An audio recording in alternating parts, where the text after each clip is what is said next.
नमस्कार दोस्तों, स्वागत है आप सभी का एसएससी सॉल्यूशन वाले की यूट्यूब चैनल पर। दोस्तों आज हम लोग एसएससी जीडी 2024 का रीजनिंग का प्रैक्टिस सेट करने वाले हैं, जिसका ये पार्ट नंबर 9 होने वाला है। अगर आपने दोस्तों इसके पहले के पार्ट नहीं देखे तो आप जाके उनको जरूर देख लेना, क्योंकि दोस्तों हर एक पार्ट में चैप्टर वाइज और यूनिक क्वेश्चन होता है जो आपके आगामी सभी पिछली परीक्षाओं में पूछे जा चुके हैं। दोस्तों आज की क्लास में जितने भी क्वेश्चन करेंगे सभी क्वेश्चन हमारे 16 नवंबर 2021 को शिफ्ट नंबर फर्स्ट के एसएससी जीडी के एग्जाम में पूछे हुए क्वेश्चन है। तो टोटल दोस्तों आज की क्लास में 5 क्वेश्चन होने वाले, तो आपको वीडियो अंत तक बने रहना दोस्तों। हर एक क्वेश्चन का आंसर भी कमेंट करना दोस्तों। ये 5 क्वेश्चन आपको टेस्ट के रूप में सॉल्व करना, जिससे आपको पता चले कि आपको जीडी की कितनी तैयारी है या कितनी तैयारी नहीं है। जैसे कि दोस्तों अब आज की क्लास में पहला क्वेश्चन यहाँ पे कह रहा है उस विकल्प का चयन करें जिसका तीसरे शब्द से वही संबंध है जो दूसरे शब्द का पहले शब्द से। यानी दोस्तों आप क्वेश्चन को देखते ही समझ गए होंगे, तो ये क्वेश्चन हमारा वर्ड एनालॉजी से, यानी जिस प्रकार से भुवनेश्वर का संबंध यहाँ पे उड़ीसा से होगा, सेम इसी प्रकार से आइजोल का संबंध यहाँ पे किससे होगा ये आपको बताना है। दोस्तों आज की क्लास में ऐसे ही प्रश्न सॉल्व कराने वाले हैं। टोटल हमारे 5 क्वेश्चन होने वाले हैं, तो वीडियो आपको अंत तक बने रहना दोस्तों। हर एक क्वेश्चन का आंसर भी कमेंट करना दोस्तों। आज की क्लास में जितने भी प्रश्न होंगे सभी प्रश्न हमारे 16 नवंबर 2021 को शिफ्ट नंबर 1 के एग्जाम में आए हुए क्वेश्चन है एसएससी जीडी के। ठीक है, जैसे कि दोस्तों पहला क्वेश्चन क्या कह रहा है, भुवनेश्वर से उड़ीसा, यानी कि भुवनेश्वर किसकी राजधानी होती है। तो आप सभी जानते हैं जो भुवनेश्वर होती है वो उड़ीसा की राजधानी होती है। सेम इसी प्रकार से शब्द समानता का मतलब यही होता है, जिस प्रकार से भुवनेश्वर किसकी राजधानी हो रही है, उड़ीसा की हो रही, तो सेम इसी प्रकार से आइजोल किसकी राजधानी होती है आपको यहाँ पे बताना होगा प्रश्नवाचक चिन्ह के स्थान पर। तो आप सभी जानते हो जो आइजोल होती है भैया ये होती है हमारी मिजोरम की राजधानी, यानी कि ऑप्शन नंबर 1 आपके यहाँ पे क्या हो जाएगा दोस्तों, करेक्ट आंसर हो जाएगा। कुछ नहीं करना था, मात्र 5 सेकंड का क्वेश्चन था, आप देखते ही आंसर को कमेंट कर सकते थे। अब इसी प्रकार से दोस्तों लोग बात करते हैं रीजनिंग का दूसरा क्वेश्चन। कह रहा है दिए गए पैटर्न का ध्यानपूर्वक अध्ययन करें, उस संख्या का चयन करें जो प्रश्नवाचक चिन्ह के स्थान पर आ सकती है। 90% बच्चे क्या करते हैं, इस क्वेश्चन को स्किप करने की कोशिश करते हैं। स्किप कर मत करिए, क्वेश्चन को पहले ध्यान से देखिए क्या कह रहा है। आपने देखो यहाँ पे आपको जो है प्रश्नवाचक चिन्ह दे रखा है, यहाँ पे कौन सी संख्या आएगी। तो अगर आप थोड़ा ध्यान को देखो, पहले क्या 13, उसके बाद क्या 26, उसके बाद आपको दे रखा है 39। ठीक है, अब उसके बाद आपको दूसरे लाइन में दे रखा है 30, उसके बाद 42, उसके बाद आपको यहाँ पे दे रखा है प्रश्नवाचक चिन्ह, फिर बाद में दे रखा है 17, 16, 15। तो इन संख्याओं में ऐसा क्या हो रहा है भाई, प्रश्नवाचक चिन्ह की वैल्यू कैसे निकालेंगे। यानी कि आप कह सकते हो मिसिंग नंबर का क्वेश्चन भी दोस्तों, इस टाइप के क्वेश्चन को भी बोल सकते हो। ठीक है, आपने देखा थोड़ा ध्यान से 13 दूनी 26, 26 13 दूनी 26, 13 तिहाई 39। ठीक है, तो क्या हमारा 30 दूनी 60, 30 दूनी 60 और 30 तिहाई 90 यहाँ पे हो रहा है, नहीं हो रहा है। यानी कि ये सीक्वेंस जो आपने सोचा ही भाई ये गलत है। ठीक है, अब देखो हमें बनाना कहाँ, बीच में नंबर बनाना है, यानी कि हमें क्या करना पड़ेगा, पहली और तीसरी लाइन के अंकों को जोड़ के, यानी कि पहले और तीसरे अंकों को जोड़ के, यानी कहने मतलब दोस्तों ये कि 13 और 17 को कुछ करके या घटा के जोड़ के गुणा भाग करके आपको ये बीच वाला नंबर 30 बनाना होगा। तो आपको साफ साफ दिख रहा है अगर हम 13 और 17 को प्लस कर दे रहे हैं यानी कि जोड़ दे रहे हैं, तो आपके यहाँ पे 30 बन जा रहा है। ठीक है,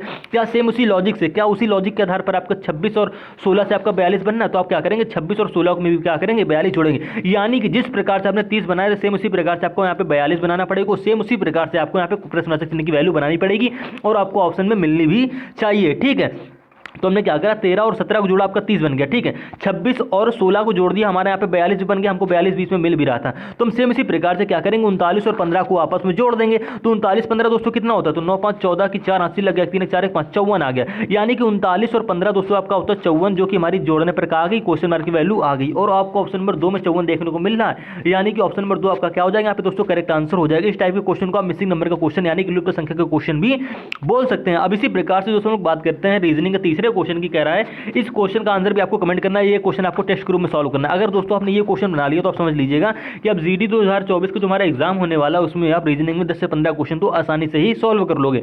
इस क्वेश्चन में बोल क्या रहा है, कह रहा 5 मित्र PQRST दक्षिण दिशा की ओर मुख करके बैठे हैं। ठीक है, एक पंक्ति में बैठे हैं। तो आपको सबसे पहले दिशा का ज्ञान होना चाहिए कि दिशा हमारी कौन सी किधर होती है। देखिए ये आपको पता होगा, ये हमारा पूरब होता है, ये हमारा क्या हो गया पश्चिम हो गया, ये आपका उत्तर हो गया, ये आपका भैया क्या हो गया दक्षिण हो गया। ये क्वेश्चन भी 16 नवंबर 2021 को शिफ्ट नंबर 1 में पूछा गया था एसएससी जीडी के एग्जाम में। ठीक है, तो हमने क्या किया, ये देखो हमारे दिशा हमने आपको बता दी, ये इधर ये पूरब हो गया। ठीक है, ये पश्चिम, ये ऊपर उत्तर, नीचे दक्षिण हो गया। ठीक है, तो किधर कह रहा है दक्षिण दिशा की ओर मुख करके एक पंक्ति में बैठे हैं। यानी कि देखो भैया ये आपकी लाइन होगी, दक्षिण दिशा किधर होगी, तो कह दोगे आप भाई नीचे की ओर होती है हमारी दक्षिण दिशा। ठीक है, कितने व्यक्ति हैं 5 व्यक्ति हैं। तो आप क्या करोगे यहाँ इस लाइन में पंक्ति में 5 व्यक्ति बैठा लोगे। अब जैसे ही प्रश्न में आप आगे बढ़ोगे तो कह रहा है क्यू मध्य स्थान पर बैठा है, यानी कि भैया उसमें से 5 आदमी से कोई एक क्यू है।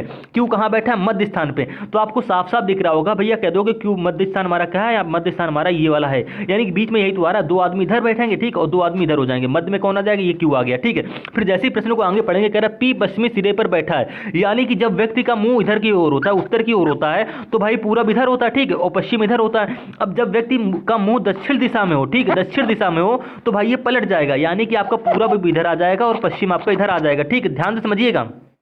अब व्यक्ति का मुंह किधर है, इधर को है, ठीक है, व्यक्ति का मुंह इधर है तो आपका पूरब इधर ना होकर इधर क्या हो जाएगा, इधर हो जाएगा आपका पश्चिम, और पूरब आपका भैया हो जाएगा इधर। जब व्यक्ति की मुंह इधर होगा व्यक्ति का दक्षिण दिशा की ओर होगा, ठीक है। तो क्या बोल रहा है भाई, पी जो है पश्चिम सिरे पर बैठा है, तो पश्चिम सिरा आप किधर हो जाएगा, इधर की ओर हो जाएगा, तो पी हमारा यहाँ कहाँ बैठ जाएगा, यहाँ पर बैठ जाएगा, ठीक है। जैसे ही प्रश्न को आप आगे पढ़ेंगे तो बोल रहा है टी और आर क्यू एक ही ओर बैठे हैं, तो देखो भाई टी आर क्यू एक ही ओर बैठे हैं। अब भाई इधर तो लास्ट में बैठेगा पी, बचा एक स्थान, तो यहाँ पे टी आर क्यू तो एक साथ बैठ नहीं पाएंगे, ठीक है। इधर तो टी आर क्यू कहाँ बैठेंगे, तो भाई टी इधर बैठ जाएगा, आर इधर बैठ जाएगा, और क्यू ऑलरेडी यहाँ पे बैठा हुआ है, तो टी आर क्यू एक ही ओर बैठ गए, ठीक है। तो ये आपका यहाँ पे प्रश्न में ये कंडीशन भी यहाँ पे अप्लाई हो गई। अब इसी प्रकार से बात करते हैं, कह रहा है पी और आर के बीच दो व्यक्ति बैठे हैं, ठीक है भैया। पी देखो, पी कहाँ, ये सबसे लास्ट में पश्चिम सिरे पे बैठा है, पी और आर कहाँ है यहाँ पे, तो पी और आर के बीच में दो व्यक्ति हैं, तो पहला व्यक्ति तो आपका यहाँ पे क्यू हो गया, तो दूसरा व्यक्ति कौन सा होगा, देखो पी और आर के बीच में दो व्यक्ति बैठे हैं, पहले तो आपको क्यू दिख रहा बैठा हुआ है, तो जो बचा है उसको यहाँ पे बैठा लेंगे, यानी कि आपका बचा यहाँ पे कौन सा है, एस बचा है, ठीक है। यानी कि पी और आर के बीच में क्यू और एस बैठ जाएंगे, ठीक है। तो ये आपने क्या करा, जो आपको प्रश्न में कंडीशन देख रहा है तो उस कंडीशन के हिसाब से आपने ये बना लिया। अब बोल रहा है क्यू और पी के बीच में कौन बैठा है, तो भाई क्यू और पी के बीच में तो आपको साफ साफ यहाँ पे दिख रहा होगा भाई, ये है क्यू और ये है पी, तो क्यू और पी के बीच में कौन बैठा है भैया, एस बैठा है, यानी कि आपका ऑप्शन नंबर 3 यहाँ पे दोस्तों क्या हो जाएगा, करेक्ट आंसर हो जाएगा। दोस्तों ऐसे ही क्वेश्चन आपके एग्जाम में अक्सर पूछे जाते हैं, तो आपको क्या करना है दोस्तों, इन सभी प्रश्नों की प्रैक्टिस करके जानी है। अब क्या करते हैं, इसी प्रकार से हम बात करेंगे दोस्तों रीजनिंग के चौथे क्वेश्चन की। कह रहा है उस विकल्प का चयन करें जो तीसरे पद से वही संबंध है जो दूसरे पद से पहले पद से है। यानी दोस्तों आप क्वेश्चन को देखते ही समझ गए होंगे, लेटर एनालॉजी का क्वेश्चन है, ठीक है। यानी कि जिस प्रकार से BLOCK से यहाँ पे ये वाले अक्षर बनने होंगे, सेम इसी प्रकार से ये वाले अक्षर बनेंगे।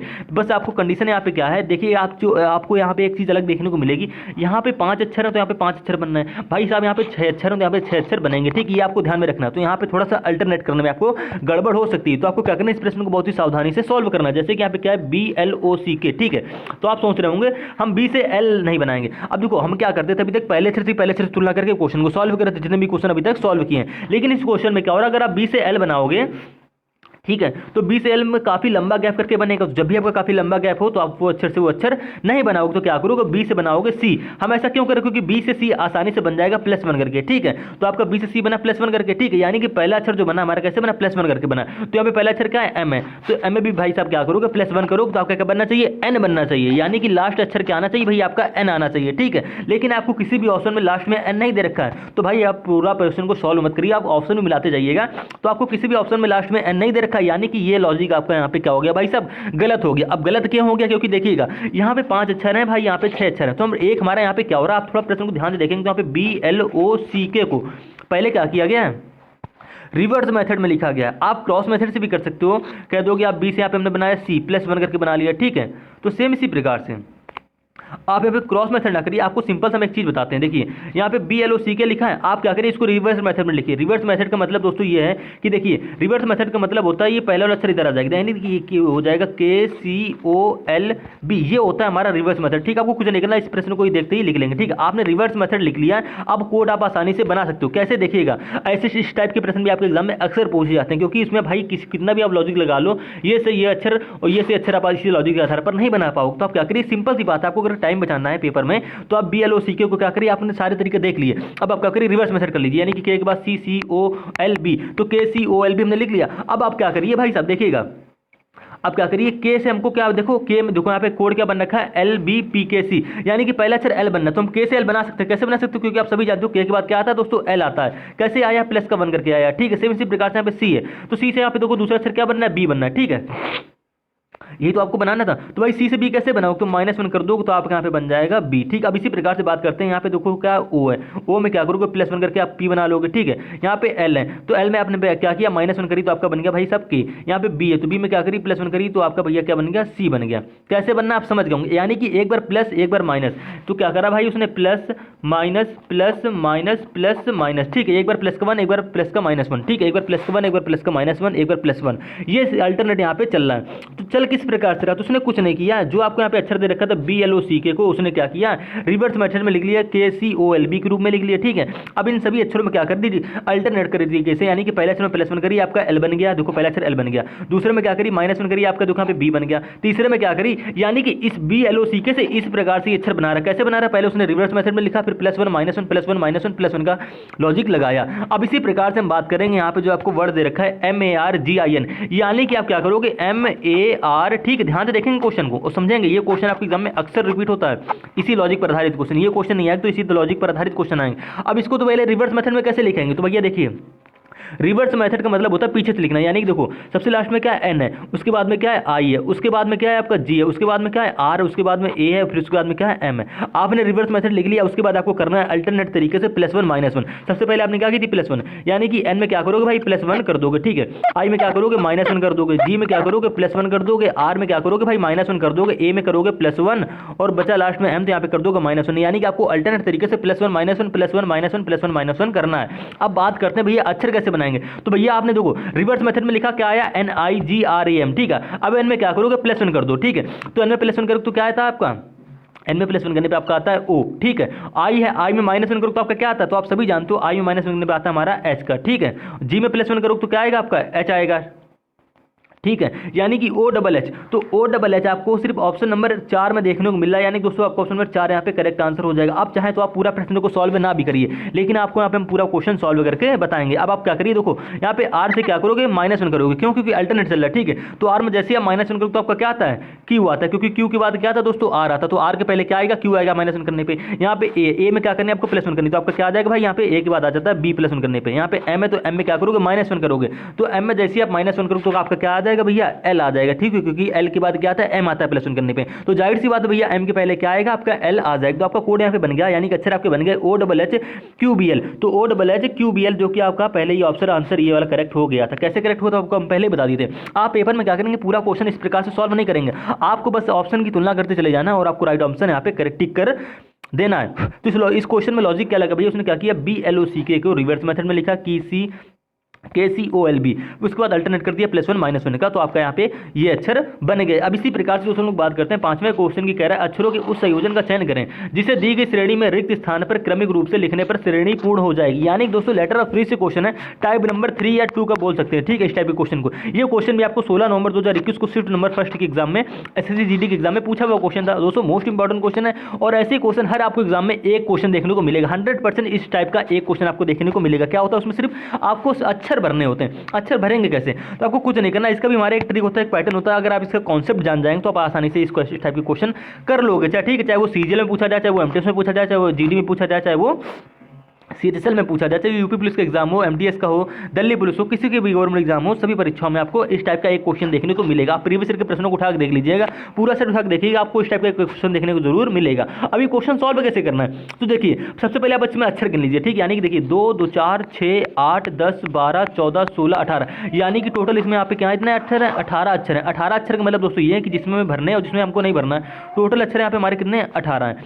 अब 18 में क्या करो, 18 की कैसी पेयर बनाओगे, तो भाई देखो 18 की आप 18 दो तरीके से बना सकते हो, या तो 3 में 6 की गुणा करके आप 18 बना लोगे। ठीक है, या तो देखो आपको पेयर बनाना सिखा रहे हैं। ठीक है, यानी कि 3 या 6, तो आप क्या करो भाई, 3 तीछंगा क्या होता है दोस्तों, हमारा 18 होता है। ठीक है, तो आप क्या करो इस सवाल में, या तो आप 3 3 की ऐसे ऐसे पेयर बना लो, या तो आप 6 6 की पेयर बना लो। तो आप क्या करो, हमेशा छोटे नंबर की पेयर बनाने की कोशिश किया करो, तो आपका क्वेश्चन क्या होगा भाई, जल्दी सॉल्व होगा। हमने 3 की पेयर क्यों बनाई, क्योंकि हम छोटे नंबरों को आसानी से भर सकते हैं, बड़े नंबर को भरने में हमें थोड़ा सा टाइम जाएगा। ठीक है, तुमने क्या करी, यहाँ पे 3 दिन की पेयर बना ली, तो देखो एक पेयर ये हमारी ये बन गई। ठीक है, ध्यान से देखेंगे, एक पेयर हमारी कहाँ पे बन गई, ये बन गई, दूसरी पेयर ये, तीसरी ये, चौथी ये, पांचवी ये, 6। 3 दिन की हमने 6 पेयर यहाँ पे बना ली। अब भरेंगे कैसे, देखिए यहाँ पे क्या है C2, तो आपको कहाँ कहाँ पे C2 मिल रहा है, तो भाई आप कह दोगे, सिंपल से कह दोगे, यहाँ पे देखो अब देखो यहाँ पे तीसरे स्थान में हमको क्या भरना है, हमको नहीं पता, लेकिन आप जैसे ही तीसरे नंबर पे जाओगे तो यहाँ पे क्या हो रहा है, C के बाद में लास्ट में क्या दे रखा है, X दे रखा है, तो बीच में यहाँ पे क्या है 2 है, तो आप यहाँ पे 2 भर दो, तो ये आपका पेयर कंप्लीट हो गया ना, C2X हो गया, तो यहाँ पे लास्ट में आपका क्या आ जाएगा, X आ जाएगा। कैसे तुलना करिए, मैं देखो क्या हो रहा है, यहाँ पे C2X से यहाँ पे दोस्तों क्या हो रहा है, आपका C2X हो रहा है। ठीक है, ये हमारी श्रृंखला चल रही है। फिर देखिएगा, ध्यान से देखिएगा, यहाँ पे C2X है, फिर इसको देखो यहाँ पे C2 स्टार्ट है, लेकिन लास्ट में हमको यहाँ पे क्या भर देंगे, X भर देंगे, तो ये पेयर भी हमारी कंप्लीट हो जाएगी। ठीक है, यानी कि C2X कैसे चल रहा है, एक छोड़ के चल रहा है, तो इस वाले C2X से ये वाला बनेगा, लेकिन हमको यहाँ पे तो कोई अक्षर दे ही नहीं रखे हैं, ठीक है। तो इसको हम क्या करेंगे, आप स्किप करेंगे, हमसे पूछा ही नहीं है, भरना है हमें सिर्फ। तो ये पूरी सीरीज भरेंगे कैसे, आपको हम यहाँ पे समझा रहे हैं, ठीक है। तो आपने देखो C2X भर लिया। अब बात करते हैं यहाँ पे देखो क्या है X2C। तो यहाँ पे देखो X2 दे रखा है, यहाँ पे लास्ट में क्या भर दोगे, C भर दोगे। यहाँ पे क्या X, यहाँ पे बीच में भर दोगे 2C, X2C। देखो X2C से X2C चल रहा है और X2C से X2C चल रहा है, यानी कि पहले का संबंध यहाँ पे देखो तीसरे से किया गया तो आपका C2X से C2X बन गया, तीसरे से पांचवें किया तो आपका C2X से C2X पेयर कंप्लीट हो गया, और दूसरे की किससे कंपेरिजन हो रही, चौथे से, यानी कि X2C से। देखिएगा यहाँ पे X2C, यानी कि आप अक्षरों की तुलना करके क्वेश्चन आसानी से सॉल्व कर सकते हो। तो सबसे पहले आपने क्या भरा भैया, यहाँ पे X भरा, ठीक है, पहले पेयर में। दूसरे में क्या भरा, कुछ नहीं भरा। तीसरे में क्या भरा, 2 भरा। चौथे में क्या भरा भाई, C भरा। और पांचवें में आपने X भरा, और छठे में आपने क्या भरा, 2 भरा, यानी कि X2C X2 ये आपने इस पूरे प्रश्न में भरा। तो आपने X2C X2 सिर्फ आपको ऑप्शन नंबर 4 में देखने को मिल रहा है, यानी कि दोस्तों आपको ऑप्शन नंबर 4 यहाँ पे क्या हो जाएगा, करेक्ट आंसर हो जाएगा। इस प्रकार से हम लोग क्या करते हैं, सीरीज के इस टाइप के क्वेश्चन को भी सॉल्व करते हैं। तो आप कुल मिला के आपको पेयर बना लेनी है, तुलना करके आप आसानी से भर सकते हो, प्रश्न में ही पूरा आपको आंसर देखने को मिलेगा, ठीक है। तो कभी कभी क्या करना था हमको, ऑप्शन से गो थ्रू ऑप्शन जाके भी करना पड़ता है, अगर आपको सीरीज समझ में नहीं आ रही। अगर आप एक एक ऑप्शन को यहाँ पे भर के देख लोगे तब भी आप क्वेश्चन को आसानी से सॉल्व कर लोगे। लेकिन जो हम आपको तरीका बताएं, पेयर बनाइए, तुलना करिए। देखो यहाँ पे C2X से यहाँ पे देखो क्या हो रहा है, C2X हो रहा था, ठीक है। यहाँ पे C2X से C2X हो रहा है, ये X2C है, ये देखिए X2C, यानी कि कुल मिलाकर आपको तुलना करनी है, क्वेश्चन को आप आसानी से सॉल्व करें। तो उम्मीद है दोस्तों आप रीजनिंग में सभी पांचों के पांचों प्रश्नों को सॉल्व कर लिए होंगे, और जो जो आपको आंसर खुद से आ रहा हो तो उसको आप कमेंट जरूर कर दीजिएगा।